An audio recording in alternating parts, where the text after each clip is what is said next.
بسم اللہ الرحمن الرحیم۔ حضرت مقداد بن اسود رضی اللہ عنہ فرماتے ہیں کہ میں نے نبی کریم صلی اللہ علیہ وسلم کو یہ ارشاد فرماتے ہوئے سنا، روئے زمین پر کسی شہر، گاؤں، صحرا کا کوئی گھر یا خیمہ ایسا باقی نہیں رہے گا جہاں اللہ تعالیٰ اسلام کے کلمے کو داخل نہ فرما دے۔ ماننے والے کو کلمہ والا بنا کر عزت دیں گے، نہ ماننے والے کو ذلیل فرمائیں گے، پھر وہ مسلمانوں کے ماتحت بن کر رہیں گے۔ حضرت ابن شماسہ مہری رحمۃ اللہ علیہ سے روایت ہے کہ ہم حضرت عمرو بن عاص رضی اللہ عنہ کے پاس ان کے آخری وقت میں موجود تھے۔ وہ زارو قطار رو رہے تھے اور دیوار کی طرف اپنا رخ کیے ہوئے تھے۔ ان کے صاحبزادے ان کو تسلی دینے کے لیے کہنے لگے، ابا جان، کیا نبی کریم صلی اللہ علیہ وسلم نے آپ کو فلاں بشارت نہیں دی تھی؟ کیا رسول اللہ صلی اللہ علیہ وسلم نے آپ کو فلاں بشارت نہیں دی تھی؟ یعنی آپ کو تو نبی کریم صلی اللہ علیہ وسلم نے بڑی بڑی بشارتیں دی ہے۔ یہ سن کر انہوں نے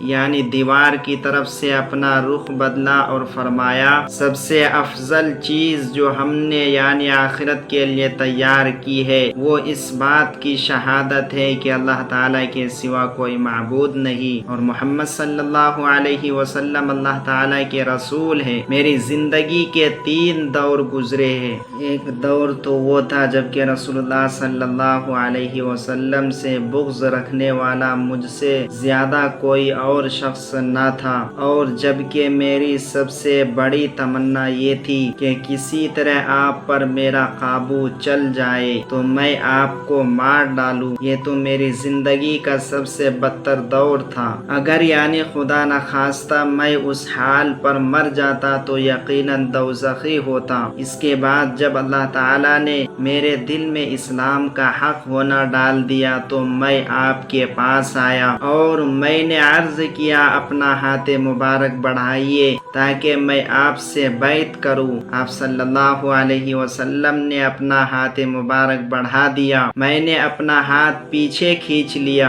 آپ صلی اللہ علیہ وسلم نے فرمایا، عمر یہ کیا؟ میں نے عرض کیا، میں کچھ شرط لگانا چاہتا ہوں۔ فرمایا، کیا شرط لگانا چاہتے ہو؟ میں نے کہا، یہ کہ میرے سب گناہ معاف ہو جائے۔ آپ صلی اللہ علیہ وسلم نے ارشاد فرمایا، عمر، کیا تمہیں خبر نہیں کہ اسلام تو کفر کی زندگی کے گناہوں کا تمام قصہ ہی پاک کر دیتا ہے، اور ہجرت بھی پچھلے تمام گناہ معاف کر دیتی ہے، اور حج بھی پچھلے سب گناہ ختم کر دیتا ہے۔ یہ دور وہ تھا جب کہ آپ سے زیادہ پیارا، آپ سے زیادہ بزرگ و برتری میری نظر میں کوئی اور نہ تھا۔ آپ کی عظمت کی وجہ سے میری یہ تاب نہ تھی کہ کبھی آپ کو نظر بھر کر دیکھ سکتا۔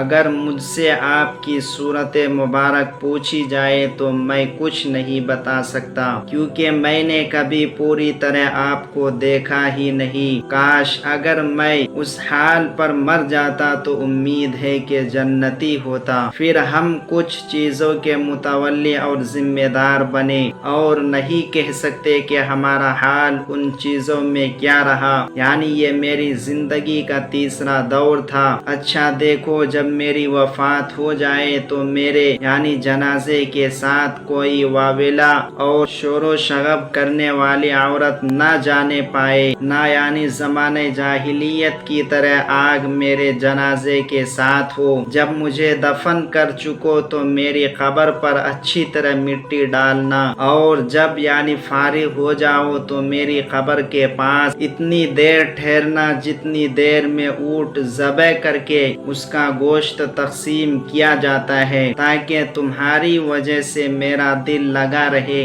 اور مجھے معلوم ہو جائے کہ میں اپنے رب کے بھیجے ہوئے فرشتوں کے سوالات کے جوابات کیا دیتا ہوں۔